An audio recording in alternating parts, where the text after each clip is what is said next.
Hello, it's me again. It's Thursday, Thursday the 2nd of April. So I'm just looking at the calendar. I'm in a bit of a flap today. I'm a bit late, running slightly late because my husband offered to make lunch and he made potato skins, which is absolutely delicious but a bit fiddly, and therefore only arrived on the table at about 1:45. Not even that, I think. So I've just scoffed as many as I could. And I'm feeling slightly flustered, but only slightly. Anyway, I've started just now uploading these videos also to YouTube, so you'll start to find them there as well, if you prefer to use YouTube rather than Facebook, and you're not bothered about whether you watch live or not. So if you want to go and find them there, they'll be there too. Now, we are on chapter 12, I think.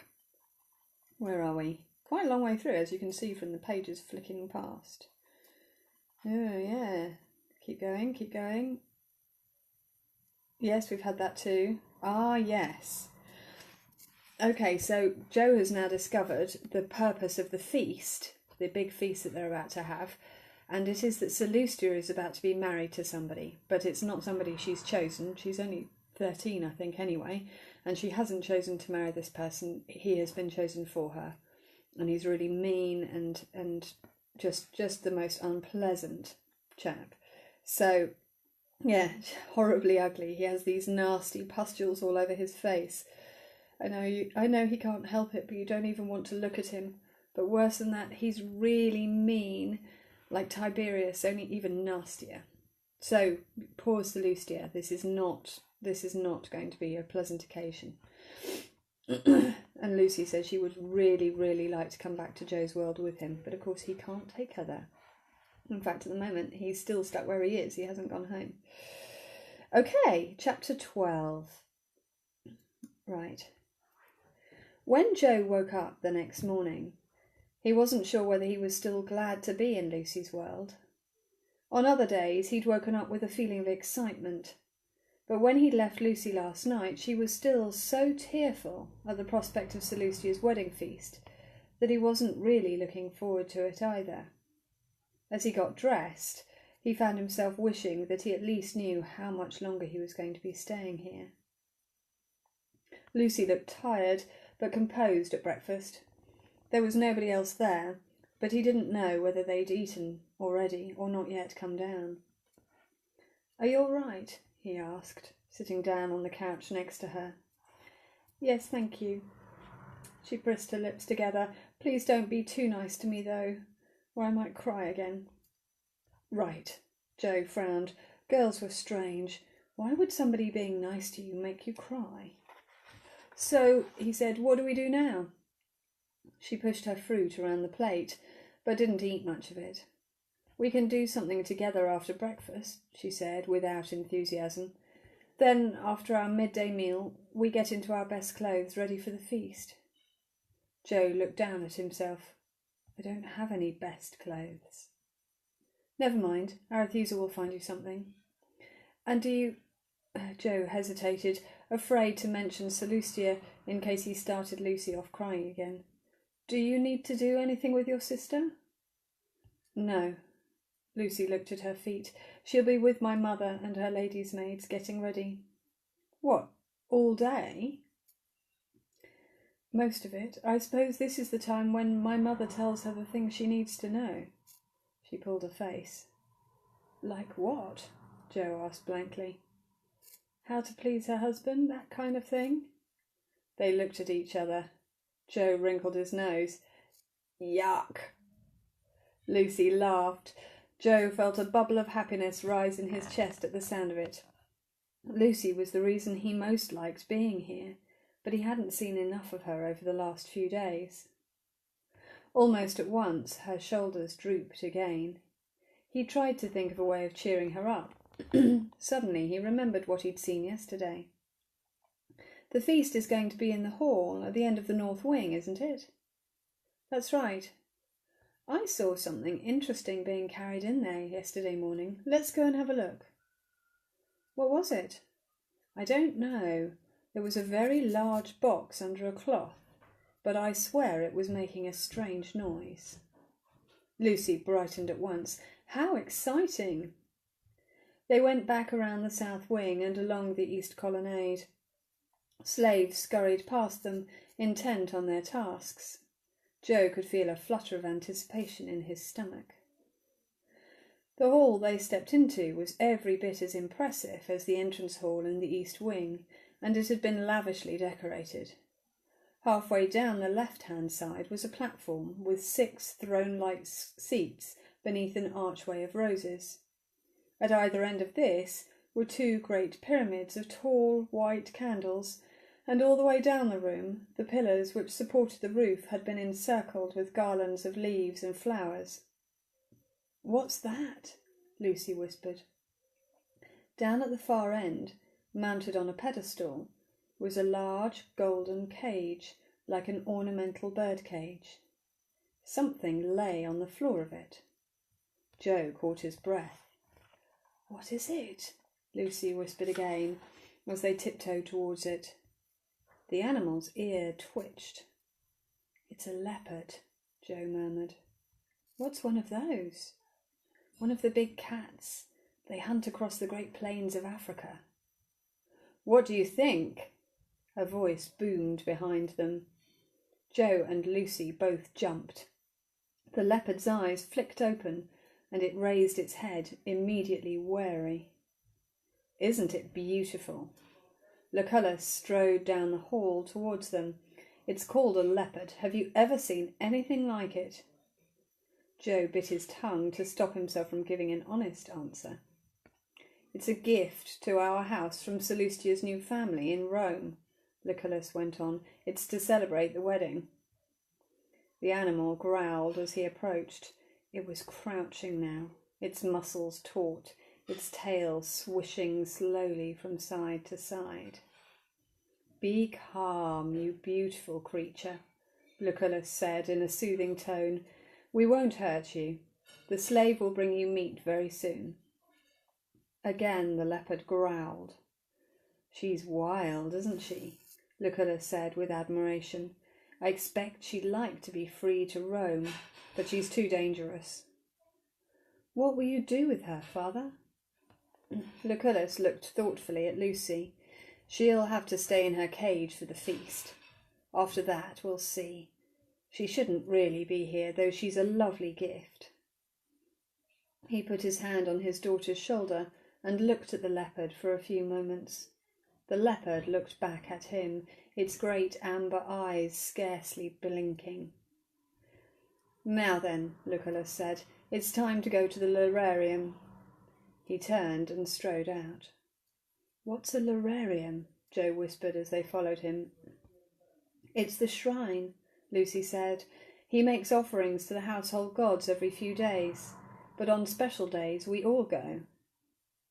The shrine was in the entrance hall of the east wing. Joe hadn't noticed it as he hurried through before. It was a bit like a puppet theatre built in stone, he thought, with pillars to either side and a roof above. 3 figures were painted on the wall at the back where the scenery would be, and beneath them was painted an enormous snake. Lucy's father bent to add a bunch of grapes and a jug of wine to the flowers which already lay on the shrine. Lucy and Joe joined the rest of the family at a respectful distance behind him. On this, the occasion of our daughter's marriage," he was saying, "we ask that our guests may feel welcome and well provided for." Joe glanced at Salustia. Her dark hair was wound elaborately on top of her head and studded with gems. Beneath it her face showed no emotion. "And we ask that this house may continue to prosper." Lucy's father dropped down on one knee and bowed his head in prayer. Then he stood up and spread his arms wide. "We shall give the greatest feast this family has ever seen," he said grandly. After that, time seemed to speed up. Lucy and Joe wandered down to the shore and back, but then it was time for the midday meal, and as soon as they'd finished that, they were sent off to get ready. Joe washed and changed into the clothes Arethusa had laid out for him, and then went to see if Lucy Lucy and Antonia had finished their preparations. But the two girls still sat in their petticoats with their hair piled up like Salustia's and decorated with flowers, while the ladies' maids hurried in and out, bringing dresses and jewellery. Outside, Joe could hear the sound of rising chatter. He went out to see what was happening. The colonnades were already busy with guests. It struck Joe that the men looked like something out of one of his library books. It must be because they were wearing togas. Previously, all the men he'd seen had worn tunics like his own. He hadn't thought about that before. Among the white of the togas, the women's robes were vivid, blue, purple, red and orange. The air was scented with the fragrance of sandalwood and lavender. Goodness me. I think my son upstairs has just jumped off his bunk bed onto the carpet, in case you heard a very loud clump. Joe watched quietly, people talking and laughing, preening and strutting. As more and more arrived, a kind of circular procession began, from the entrance in the east wing, up the path in the middle of the formal gardens, along the front of the west wing, and back down the north colonnade to the banqueting hall. "Look at her," Lucy whispered beside Joe. She says it. "Look at her," Lucy whispered beside Joe. He turned. "Wow, you look really pretty," he exclaimed, and then immediately blushed. Lucy turned pink too. "Thank you," she said shyly, "but I was looking at that." She pointed to an exotic bird mounted in a woman's hair. "Is it alive, do you think?" "It can't be. It would be flapping its wings." Another woman passed with peacock feathers trailing over the back of her skirt. "It looks just like the real thing," Lucy breathed. "Do you think she's got a string she pulls to fan them out behind her head?" Joe whispered. They burst into fits of giggles. "Look at him," Lucy said when she'd stopped laughing, nodding towards one of the men. "I didn't know it was possible to be that fat." "And what about her?" Joe replied, pointing at a haughty-looking woman. "You wouldn't mess with her." "I wish they'd hurry up," Lucy said. "Where have they all come from?" Joe asked. "All over the country, and from abroad too, some of them." Finally the flow of people dwindled. "Time to go," Lucy said. Joe looked across the now empty gardens. Marius, Petrus and Antonia were already waiting at the end of the north colonnade. At the entrance to the banqueting hall. Hold on a minute. There's just chaos going on outside this room. I'm just going to have to go and do something about it. Christopher, could you be a bit quieter? I can hear absolutely everything on the live video. Can you not do that?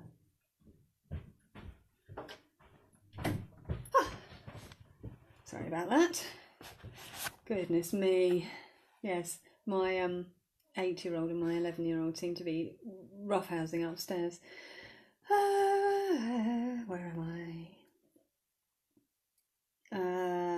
Yes. Oh yes, so everybody's come from all over the place, including abroad.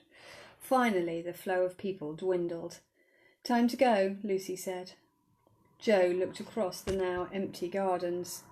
Marius, Petrus and Antonia were already waiting at the end of the north colonnade, at the entrance to the banqueting hall. They joined them and watched Lucullus and Helena Calvina walk round from the south wing. There was no sign of Tiberius, but from the north wing another couple emerged, followed by a young man. "That's my uncle and his new wife," Lucy whispered, "and there's her horrible son." "Where's Salustia?" "She comes later, when the ceremony is about to begin." Lucy shivered. The noise inside the hall was suddenly hushed. As Lucullus stepped into the building, cheering and applause erupted. Lucy's parents and Salustia's new husband and parents made their way through the throng of guests and up onto the platform. The crowd surged around them as people pressed forward to pay their respects to their host. "Do you have to go up there too?" Joe nodded to the line of thrones.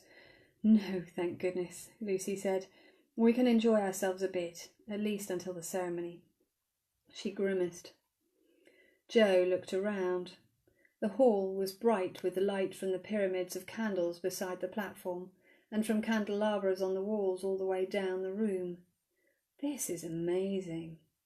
You wait till the food comes, Lucy grinned. There should be those fattened snails again. Remember how much you liked them last time? And probably dormouse pies and peacock eggs. If we're lucky, there might even be a roasted boar filled with live birds. It's all right, she said quickly. They just fly out and straight up to the rafters. A slave passed by with a tray of silver cups and handed one to each of them. Joe sniffed his. What's this? He said doubtfully. Wine and water for the children. Lucy raised her cup to him. Bene tibi, she said. Joe did the same. Bene tibi. He took a sip. Ugh, tastes like vinegar. Lucy drew herself up. That's my father's best wine you were talking about, she said indignantly. But Joe could see her trying not to pull a face as she drank from her own cup. Oh, by the way, there's something I have to tell you, she said. Her cheeks were slightly pink again. Promise you won't be cross with me? Joe looked at her, puzzled. Yes, I promise. But what on earth have you done that might make me cross? She put her hand to her throat and reached down inside the neck of her dress. I found this. Between her finger and thumb she held his St. Christopher, hung on a fine leather cord. He stared at it. Why didn't you tell me before? I mean, it's good that you found it. I didn't know if it was actually here. But why didn't you say? Lucy looked down into her cup. I thought it might have something to do with calling you back. I was touching it just before you appeared again, and I thought maybe there was some magic to it or something. Joe laughed. That's daft. How could there be? Lucy stuck out her chin belligerently. How else did you get here then? I don't know, he admitted. I thought it was because I was thinking of you at the same moment as you were thinking of me. It might have been that too, but I touched it and there you were. She let it hang on its cord against the front of her dress. Anyway, I thought if you knew I had it, you'd want it back, and then I wouldn't be able to call you if I needed you. Joe thought about this. I would like it back in the end, he said. It was a present from my dad, but you can keep it for now. All at once, Lucy seized the St. Christopher and stuffed it back inside the neck of her dress, spilling her drink in her haste. It's all right, Joe laughed. I wasn't going to grab it from you. Grab what? Asked a voice behind him. Joe swung round. Tiberius stood there, his lip curled in a sneer. What has she got that you might want? Nothing. Joe felt himself flush. Really? Tiberius leaned towards him as though he was about to share a secret. The trouble with you is that every time I talk to you, I get the feeling you're lying. He smiled sweetly. Just go away, Tiberius, Lucy said. Her eyes flashed. Why can't you leave us alone? Tiberius stepped back and put his hands up in front of him. No need to get all hot and bothered. I was just coming to give you a tip-off. He looked at Joe. Your parents are here. I thought you'd like to know. My parents? For a moment Joe thought he meant Mum and Dad, but they're... Well, I say your parents. I mean the people who are supposed to be your parents, according to your story. Joe looked at Lucy. Her face was white. That's right, little Lucy, Tiberius said in a voice heavy with sarcasm. Marcus Placidius is here, with his wife Severina Orbiana. He turned to Joe. They don't seem to have brought the children, but I'm sure they'd be pleased to meet you instead. He turned and disappeared into the crowd. Oh, Lucy, Joe groaned. I've been so stupid. I should have known.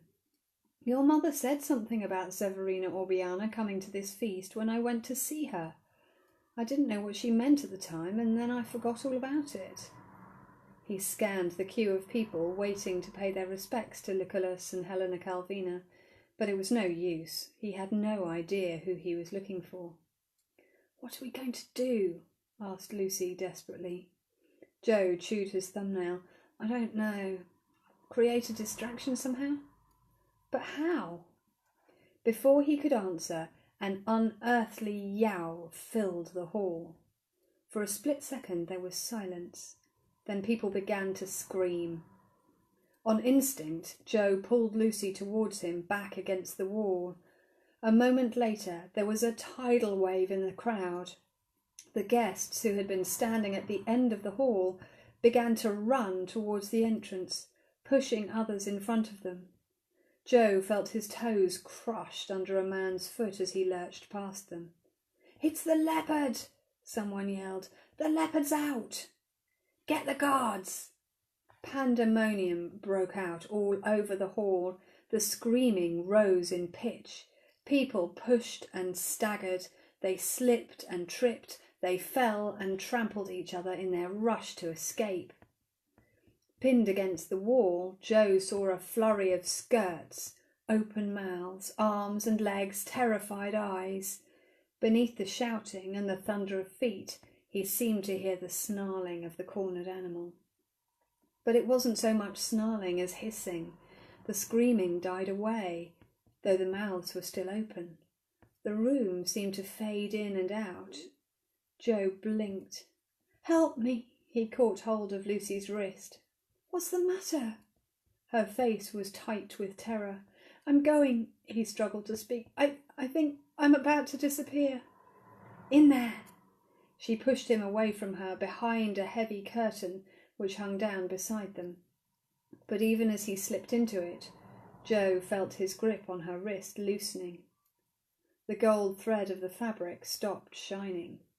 The chaos in the hall was muffled. He was in darkness. He felt dizzy. He reached out to steady himself. The curtain had gone. The shouting and screaming had stopped, and the stampeding of 1,000 feet had become the rumble of passing traffic.